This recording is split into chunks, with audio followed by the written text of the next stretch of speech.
Will network marketing last? This is a question you may ask yourself because you don't want to waste time, money, and effort putting it into something that is shaky at best and is going to be a waste. So after 10 years in the industry, let me give you an informed view that will hopefully surprise you in a positive way, release you to build success with confidence and clarity in your network marketing business. So, number one, network marketing is a huge industry. It's bigger than the movie and music industry combined. It's bigger than most sporting institutions. It's bigger than so many other industries. Can you imagine the movie industry just ending like that overnight? Of course not. Something that size, that many people are involved in and rely upon and is important to, there are adjustment periods. There is warning signs. There are governing bodies that say, well, you need to clean up your act in this area, or we need to address this issue. It isn't just straight away, no more movies ever again, right? The same is going to be true, I believe, in network marketing industry. It is such a humongous industry. Also, second of all, because of that size, you may be thinking to yourself, well, Richard, I see a lot more negativity about the industry. I see legal issues and battles, and I didn't used to see all that kind of stuff as frequently. Imagine this for a second. Imagine that you have a little teeny tiny boat, the kind of thing that you hire out when you're on a little trip or vacation. If you're like me, you get seasick and drive it back early. But you're driving through a harbour, right, in the small boat. Unless you're a terrible driver and you crash into somebody, does any of the other boats really even notice that you're there? Of course not. You're too small, you don't make any waves. Now imagine you're a captain of a cruise liner and you're moving through that same harbour. You've got to be really, really, really careful. Why? Because there's massive focus and attention. All the eyes are on you because of the sheer size and the waves you make bobble all the other boats around.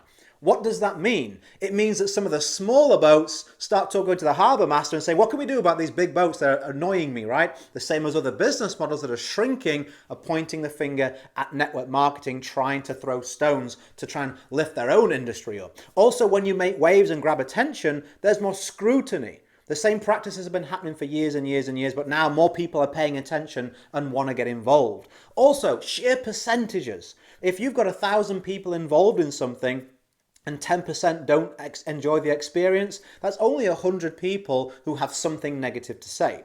Now, when there's 1 million people involved, still 10% failure rate or whatever it may be, but now there's 100,000 people that have something to say.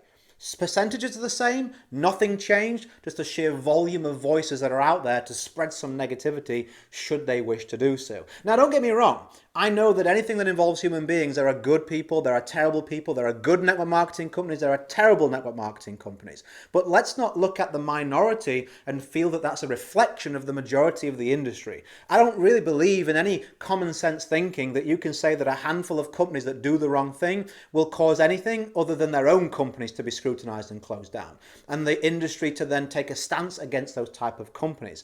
That's already happening. We're seeing more focus on customers, not just representatives.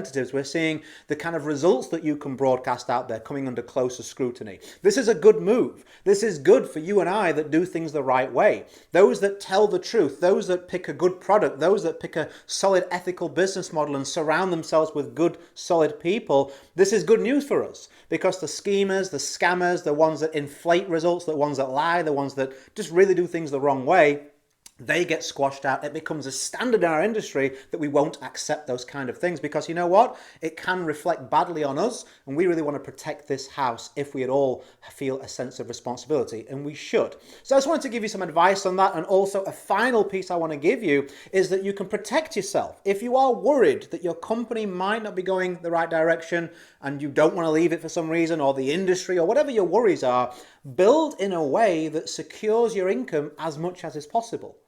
Build a culture in your team, build loyalty, build relationships with the people that you get involved in this industry. Now, should the worst happen, those people will follow you into another business or another industry that you've researched and see as a good fit for them.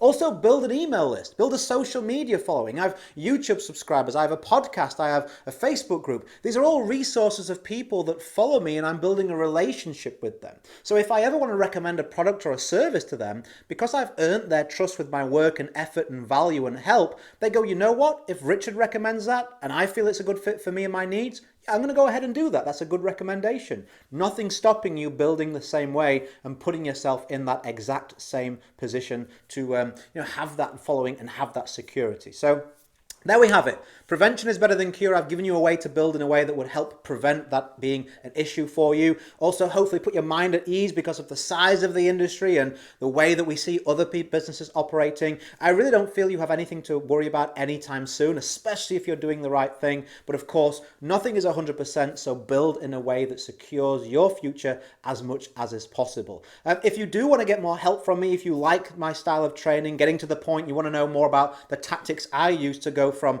328 no's in a row, I was terrible at this, to within 5 months becoming the number 3 recruiter in the same company, and then by the end of that year, the number 1 international income earner, going on to sponsor over 750 people. I was averaging 30 to 45 a month.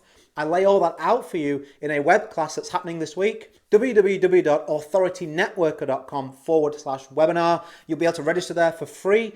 It's a couple of hours long. I dive into a lot of details. It isn't just like a surface thing. It really does give you some great instruction. So have a notepad, clear up some time in your diary, schedule the time that suits you best, and I will see you on that web class. As I always say, go create a day in a life that counts. Always have more desires than excuses. I hope this was valuable. If it was, leave me a like and a comment. Share it to someone or your team who you think it would really help them. Give them some confidence. And I'll catch you on the next one if you're a subscriber. Bye for now.